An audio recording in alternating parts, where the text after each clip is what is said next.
Hi అండి. Welcome to our channel Siva Reddy Pagadala. ఇప్పుడు ఈ కూటమి ప్రభుత్వం వచ్చాక ఏంది టించనగా ఏంది క్రమం తప్పకుండా పెన్షన్ వాళ్ళందరికీ పెన్షన్లు ఇస్తున్నారు. ఓకే. ఒకవేళ ఒకటో తేదీ ఏదన్నా ఆదివారం ఇది వచ్చిందనుకో ముందు రోజే ఇచ్చిపోతున్నారు. బాగానే ఉంది. ఉద్యోగులకు కూడా గవర్నమెంట్ ఉద్యోగులకు కూడా జీతాలు ఓకే. ఒక 2 రోజులు అటు ఇటు అయినా కానీ క్రమం తప్పకుండా పడుతున్నాయి. ఇదివరకు ప్రభుత్వంలో కాకుండా బాగానే పడుతున్నాయి. అందరూ కూడా చాలా వరకి హ్యాపీగానే ఉండారనమాట. ఒకప్పట్లో ఎప్పుడు జీతాలు వస్తాయి ఏం పాడు అనే కన్‌ఫ్యూజన్ స్టేజ్‌లో నుంచి ఇప్పుడు పర్లేదు. ఓకే. బాగానే వస్తున్నాయి. ఓకే. ఒక 2 రోజులు అటు ఇటు అయినా గానీ వాళ్ళకి ఈఎంఐలకి అందే టయానికో లేకపోతే వాళ్ళకైతే ఒక ఇది ఉంది. ఓకే. ఈ టైం కల్లా ఖచ్చితంగా రావచ్చు ఇప్పుడు మిస్ అయినా అని. ఇక్కడ వరకు కూడా బాగానే ఉంది. కానీ ఈ మధ్య నిధి పోర్టల్ అని కొత్తది తీసుకొచ్చారనమాట. లాస్ట్ మంత్‌లోనో ఎప్పుడో జనవరిలోనో, ఫిబ్రవరిలోనో తీసుకురావడం. ఈ నిధి పోర్టల్‌లో ఏం చేయాలంటే అసలు దాని కాన్సెప్ట్ ఏందంటే ఎవరైతే మన రాష్ట్రంలో కాంట్రాక్ట్ ఉద్యోగులు ఉంటారు చూసావా? అందరూ గవర్నమెంట్ ఉద్యోగులే ఉండరు. కాంట్రాక్ట్ ఉద్యోగులు బోలెడు మంది ఉన్నారు. ఈ ఈ ఎలక్ట్రిక్ డిపార్ట్మెంట్‌లో గానీ, ఇంకా రెవెన్యూ డిపార్ట్మెంట్‌లో గానీ అక్కడ ఇక్కడ చాలామంది చూసుకుంటే ఇంక ఎన్నెందుకు లెక్కలు మొత్తం 55,000 మందికి పైనే ఉన్నారనమాట ఈ కాంట్రాక్ట్ ఉద్యోగులు. సో, ఇదివరకు ఏందంటే నార్మల్‌గా ఇచ్చేవాళ్ళు జీతాలు. ఇప్పుడు ఈ నిధి పోర్టల్ వ్యవహారం ఏందంటే వీళ్ళ యొక్క డీటెయిల్స్ అన్నీ ఆ పోర్టల్‌లో అప్‌లోడ్ చేయాలా. తర్వాత వీళ్ళు చేసిన పనులు, వాటికి సంబంధించిన రసీదులు, వాటికి సంబంధించిన బిల్లులు, వాళ్ళకి సంబంధించిన ప్రతి దాన్ని దాంట్లో చేయాలా. మామూలుగా అయితే మనకి గవర్నమెంట్ ఎంప్లాయీస్ గురించి తెలిసిందేగా. చిన్న పాస్‌బుక్ కోసం పోయినా గానీ సర్వర్ డౌన్ అయింది తర్వాత రా అని ఒక బేస్ వాయిస్ యేసుకొని చెప్తుంటారు. అంటే ఏమి సరిగ్గా చెయ్యరు. చేసినా గానీ దాంట్లో ఎన్ని బూతులుంటాయో. పగడాల శివారెడ్డి రాయమంటే పేకాట శివారెడ్డి అని రాత్తారో, పెగడాల శివారెడ్డి అని రాత్తాడో ఎవడికి తెలియదు. ఎట్టెట్టో రాత్తారు వాళ్ళు. వాళ్ళ ఇష్టమనమాట అది. సో, దానికి మళ్ళీ తప్పులుంటాయి. ఆ తప్పులన్నీ మనం సరి చేసుకోవాలా.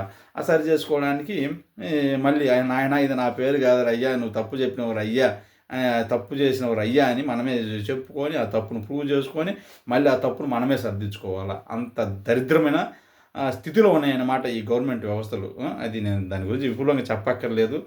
ఏదో ఒక దశలో అందరం ఫేస్ చేసిందే. సో, ఇప్పుడు వీళ్ళు పెట్టిన రూల్ ఏందంటే ఈ నిధి పోర్టల్‌లో వాళ్ళ వివరాలు అప్‌లోడ్ చేయాలా, వాళ్ళు చేసిన పనులు అప్‌లోడ్ చేయాలా, దానికి సంబంధించిన బిల్లులు అప్‌లోడ్ చేయాలి. ఇన్ని చేయాలంటున్నారు. వాళ్ళు ఎంత మాత్రం పని చేస్తారో అందరికి తెలిసిందిగా.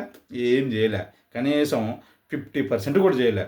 అవి చేయకపోవడం వల్ల ఆ 55,000 కుటుంబాలకి ఫిబ్రవరి నెల జీతాలు రాలే ఇంతవరకు.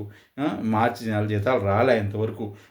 ఈళ్ళు ఈళ్ళు ఈ నిదానంగా చేసే వరికి మేయో, జూనో అవుతదంటున్నారు. పాపం పరిస్థితి చూసుకుంటేనేమో మార్చిలో ఉగాది ఉంది, రంజాన్ ఉన్నాయి, ఇంకా పోతే శ్రీరామనవమి ఉన్నాయి, పండుగలున్నాయి, పిల్లల పరీక్షలున్నాయి. ఆ పరీక్షలు దాటిపోయినాక మళ్ళీ వేసవి హాలిడేస్ వస్తాయి. ఏదో ఉంటారు అమ్మమ్మోళ్ళ ఇళ్ళకో, తాతయ్యల ఇళ్ళకో, వెకేషన్‌లకో, హాలిడేస్‌కో ఎవరు తాహత్తుకు తగ్గట్టు వాళ్ళు పోవడానికి వాటికి డబ్బులు కావాలి. ఇంకా దానికి చూస్తే ఈ సంవత్సరం ఆ ఎల్‌నినో ఎఫెక్ట్ వల్ల విపరీతమైన ఎండలొస్తాయంట. అంత ఎండలొస్తుంటే ఇరుగు తగ్గట్టు వాళ్ళు కూలర్లు, ఏసీలు ఏవోటి పెట్టుకుంటారు. అంతేగాని ఎండకైతే మగ్గిపోవాలనుకోరుగా. ఇదొక ఎక్స్‌ట్రా ఖర్చు. 55,000 కుటుంబాలకైతే కాస్త రేపు జూన్ దాకా జీతాలు రాకపోతే చాలా ఇబ్బందే. సార్ సీఎం సార్ నేను చెప్పేదేందంటే మీరు ఈ పోర్టళ్ళల్లో చేపియండి బాగానే ఉంది. కాకపోతే ఆల్టర్‌నేట్‌గా వాళ్ళకి ఈ పాత పద్ధతిలోనే వాళ్ళు జీతాలైతే వాళ్ళకి తొందరగా ఇస్తే వాళ్ళ పని వాళ్ళు చేసుకుంటా పోతుంటారు. ఈలోపు ఆల్టర్‌నేట్‌గా మీరు అనుకున్న పోర్టల్‌ని కంప్లీట్ చేసేసుకుంటే సరిపోతదని నా వంతుగా నేను చెప్తున్నాను. ఎందుకంటే నేను కూడా ఉద్యోగినే అనమాట ఒక కంపెనీలో. ఒక్క నెల జీతం ఒక నెల కూడా కాదు 2 వారాలు ఆగిపోతే ఎంత ఇబ్బంది ఉంటదో మామూలుగా ఉండదు. కారు ఈఎంఐలు, హౌస్ ఈఎంఐలు, ఇంట్లో ఫుడ్ ఎక్స్‌పెన్సెస్, యుటిలిటీస్, పిల్లల ఎక్స్‌పెన్సెస్, వాళ్ళకి స్కూల్ ఎక్స్‌పెన్సెస్ ఏం చిన్న కథ కాదు. ఒక ఉద్యోగి ఒక నెల జీతం ఆగిందంటే బతకడం చాలా దుర్లభంగా ఉంటది సార్. నెలంతా కష్టపడి పని చేసి కూడా ఏందిరా ఈ బతుకు, ఎవరినో అడుక్కోవాల్సి వస్తుందన్నంత దరిద్రమైన బతుకు అయిపోతది. అర్థం చేసుకోండి సాటి ఉద్యోగుల పరిస్థితి. మీరు వాళ్ళ జీతాలు వాళ్ళకి త్వరగా చెల్లించాలని నేనైతే మనస్ఫూర్తిగా రిక్వెస్ట్ చేస్తున్నాను sir. Thank you so much.